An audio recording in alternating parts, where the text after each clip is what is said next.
sommes aujourd'hui à ce rendez-vous important, cette rencontre importante qui est ce forum économique Maroc-Japon qui est organisé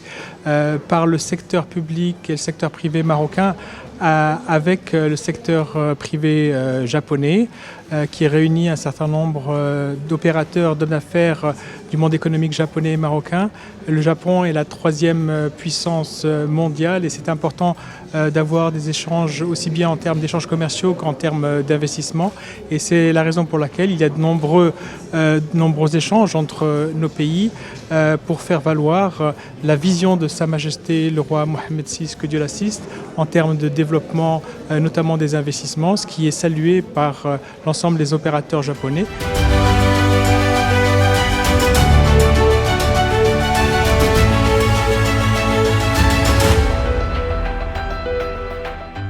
Nous allons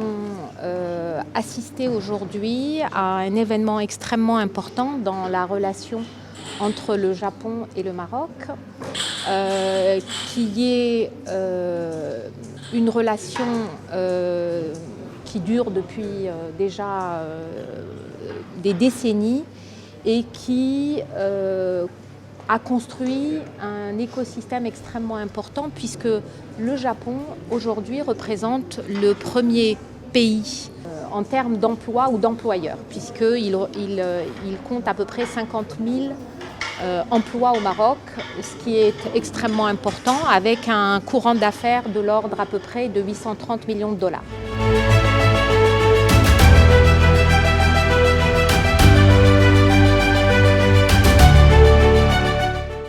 Entend renforcer ses relations économiques avec le Maroc, notamment pour adresser le continent africain et les besoins du continent africain, se pose naturellement. Et aujourd'hui, on le sait, c'est parce qu'il y a une valorisation de la qualité de la production marocaine par ces entreprises japonaises, une valorisation du travail qui a été effectué sur les 20 dernières années qui, grâce à la vision de Sa Majesté le roi Lainsoro, nous a permis de nous doter d'infrastructures de premier plan aux meilleurs standards mondiaux et qui nous a permis de développer nos écosystèmes industriels et de valoriser notre exportation, à la fois vis-à-vis de nos marchés européens, nord-américains et africains, qui fait qu'aujourd'hui les entreprises japonaises choisissent le Maroc comme partenaire privilégié pour leur intégration du continent africain et leurs exportations vis-à-vis de l'Europe.